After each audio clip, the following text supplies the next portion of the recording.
En el nombre del Padre, y del Hijo, y del Espíritu Santo. Amén. 28 de septiembre del 2023. Queridos hermanos, en la anterior conferencia hablábamos de lo que es la voluntad de Dios. Hoy seguimos meditando en ella y en lo que es vivir en la divina voluntad.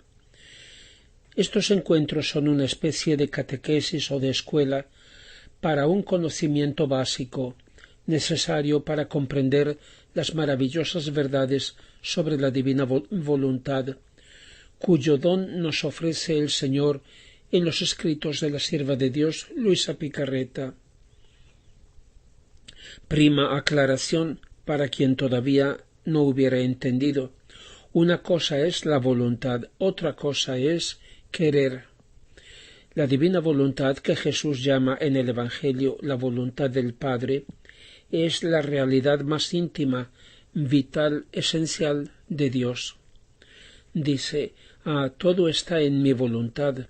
El alma, si la recibe, toma toda la sustancia de mi ser y contiene todo en sí misma. Así que no es una facultad o algo de Dios, un componente suyo como lo que nosotros tenemos es nuestra voluntad humana, sino lo que Dios es. La voluntad es lo que da vida a todo en Dios y en nosotros. Igual que en un mecanismo hay una primera rueda que da vida y movimiento a todo lo demás. Solemos entender por voluntad de Dios las cosas que Él quiere, considerada como complemento directo, mientras que para Dios es el sujeto, es Dios mismo que quiere. Podemos decir que la voluntad es sustantivo, lo que expresa la sustancia, lo que es, mientras que todos los atributos divinos, amor, omnipotencia, sabiduría, bondad, santidad, inmensidad, eternidad, inmutabilidad, justicia, misericordia, etc., son sus adjetivos.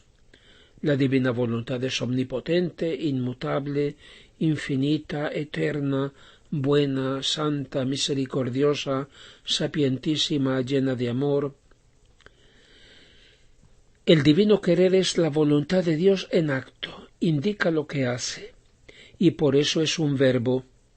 La distinción entre voluntad y querer, aunque de hecho coinciden, es la misma que hay entre el corazón y el palpitar, o entre un motor y su movimiento, o entre una fuente y el río que de ella nace. Hablando siempre mediante analogías, una cosa es también el efecto del palpitar, que es la vida, o lo que produce el funcionamiento del motor, como es por ejemplo viajar. O bien una cosa es un árbol, otra es su fruto y otra más lo que produce el comer. En el caso del querer, lo que produce es el amor. Y si en Dios la fuente es su voluntad y el río que nace de la fuente es el querer divino, ese río no es de agua, sino de amor. Así bien puede decir el Señor que el amor es hijo de la divina voluntad, o sea, su manifestación y comunicación. La divina voluntad precede todo lo que ella hace, lo que Dios quiere o no quiere o lo que permite. Es la fuente y el origen supremo de todo lo que Dios es, de la vida inefable de la Santísima Trinidad y de sus obras de amor eterno. Es como el motor íntimo de Dios, como la primera rueda que mueve y da vida a todo lo que Él es y a todas sus obras. Es como el corazón de las tres divinas personas. Y Jesucristo, verdadero Dios y verdadero hombre, tiene dos voluntades: la divina, que es de las tres divinas personas, y la humana, y sin embargo no ha vivido una doble vida, a ratos como Dios y a ratos como hombre, sino una sola vida, porque ambas voluntades las ha identificado perfectamente en un solo querer humano-divino. Una segunda aclaración. Dice la Sagrada Escritura que Dios creó al hombre a su imagen y semejanza. Una cosa es la imagen, otra es la semejanza. La imagen divina está en nuestro ser, en la naturaleza humana, que Dios ha creado conforme al modelo de cómo es Él, mientras que la semejanza está en el vivir.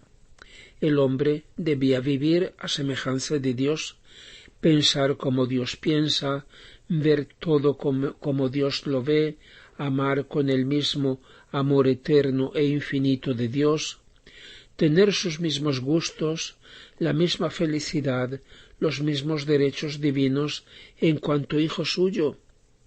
Nada de derechos humanos. El mismo modo de obrar, el mismo corazón, la misma vida de la Santísima Trinidad, su misma adorable voluntad, la fuente de su vida, de sus obras, de todos sus atributos divinos, de su querer, de su felicidad, de su gloria. Una cosa es la vida natural humana y otra es la vida sobrenatural divina. En la primera, Dios ha reflejado la imagen de su misma vida.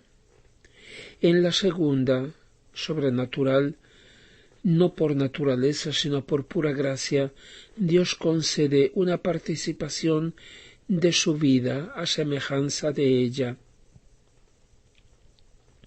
El hombre, creado a imagen de Dios y por eso mismo responsable de su propia vida y de su propio destino, dotado por tanto de voluntad libre.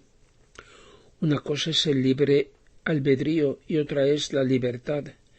Fue puesto por Dios ante esta posibilidad, decidirse por Dios o por el propio yo, decidir si dar vida en él a la voluntad divina o preferir la propia voluntad humana, decidir si acoger como vida el querer mismo de Dios o preferir su propio querer humano. Esa era la prueba necesaria querida por Dios para proclamarlo Hijo amadísimo y confirmar todos los bienes que como tal le daba. Y en la prueba suele meterse la tentación por parte del demonio para arruinarlo. El primer hombre, Adán, pecando, hirió y profanó la imagen divina que lleva en su propia naturaleza humana y perdió la semejanza con Dios. De ser hijo de Dios por gracia, se hizo rebelde y aunque luego se arrepintió, sólo pudo ser admitido como siervo y no como hijo, en espera de la redención. Así en el paraíso terrenal había dos árboles particulares, el árbol de la vida y el árbol del conocimiento del bien y del mal, del cual dijo Dios a Adán que no comiera. Comer de él no habría causado la vida sino la muerte. El árbol de la vida era la imagen de la voluntad divina. El árbol del conocimiento del bien y del mal, es decir, de un conocimiento que no es vida, era la imagen de la voluntad humana. Del primero el hombre podía comer, del segundo no debía hacerlo. Comer el fruto del segundo árbol, dar vida al propio querer humano contra el querer divino, no habría dado la vida sino la muerte. Aquellos dos árboles, a diferencia de todos los demás árboles del paraíso y de la creación, eran, por lo tanto, como una especie de sacramentos, ya que instituidos por Dios Padre Creador, en su materialidad significan una realidad espiritual que nos atañe. Por tanto, debían tener una realidad material para poder tener un significado espiritual. Sus respectivos frutos tenían que ser, por lo tanto, verdaderos frutos materiales, y en ninguna parte se dice que el fruto prohibido fuera la famosa manzana, pero con un preciso significado, el fruto divino o bien el fruto humano, es decir, aludían al fruto del seno, de la procreación, fruto bendito y divino el de María, pero fruto privado de bendición y humano el de Eva. Es más, su primogénito Caín, concebido después del pecado, era del maligno, dice la Escritura. Por último, Dios ha creado al hombre con un inmenso deseo de amor, que habiéndonos dotado de una voluntad humana a su imagen, a imagen de la suya divina, aceptemos el don de su voluntad divina para volver a ser a su semejanza, y ambas voluntades, como en Jesús, puedan fundirse en un solo querer, de modo que el hombre pueda vivir y no sólo existir en Dios, y Dios en su criatura, y pueda decir, como San Pablo, ya no soy yo el que vive, es Cristo el que vive en mí. Y con Jesús pueda decir el que me ve a mí, ve al Padre, y todo lo mío es tuyo, y todo lo tuyo es mío. Yo soy todo tuyo y tú eres todo mío. Sólo en la divina voluntad la criatura puede llegar a obrar como Dios, pues haciendo la suya, obra en modo divino, y con la repetición de esos actos divinos va recuperando su semejanza con Dios y haciéndose su perfecta imagen. Y Jesús le dice a Luisa, por eso tengo tanto interés que la criatura, haciendo la suya, realice la verdadera finalidad para la que ha sido creada. Ese es su deseo, el sueño de amor de Dios, el fin de su proyecto, como se lo dice a Luisa, absorberte en mi voluntad y hacer de ambas una sola, haciendo de ti un ejemplar perfecto de uniformidad de tu querer con el mío, lo cual es el estado más sublime, es el prodigio más grande, es el milagro de los milagros que quiero hacer en ti. Le dice que mi querer sea lo que más te interese, que mi querer sea tu vida, tu todo, aun en las cosas más santas. Quiero que estés siempre en mi querer. Quiero sentir tu corazón palpitante en el mío, con el mismo amor y dolor.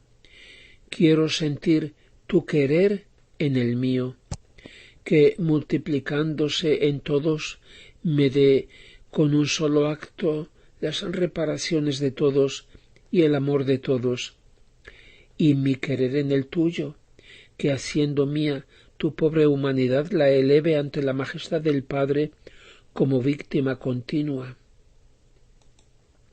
Le dice, el vivir en mi querer soy yo mismo, esa fue la santidad de mi humanidad en la tierra, y por eso hice todo y por todos. ¿Has visto lo que es vivir en mi querer? Es desaparecer, es entrar en el ámbito de la eternidad, es penetrar en la omnipotencia del Eterno, en la mente increada, y tomar parte en todo y en cada acto divino, en la medida que a la criatura es posible, es disfrutar, aun estando en la tierra, de todas las cualidades divinas, es odiar el mal de un modo divino, es ese extenderse en todo sin límite, porque la voluntad que anima a esta criatura es divina, es la santidad no conocida todavía y que haré conocer. Le dice, por eso a menudo te hablo del vivir en mi querer, que hasta ahora no lo he manifestado a nadie.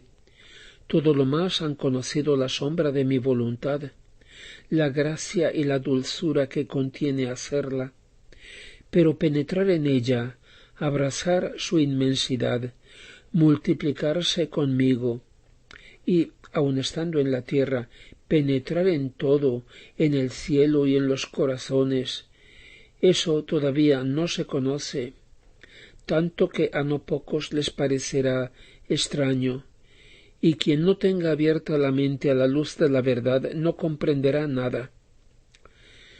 Y por último, le dice, parecerá sorprendente e increíble a algunos todo esto, y entonces deberían poner en duda mi potencia creadora.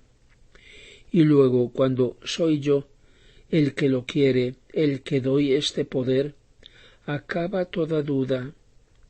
¿Acaso no soy libre de hacer lo que quiero y de dar a quien yo quiero?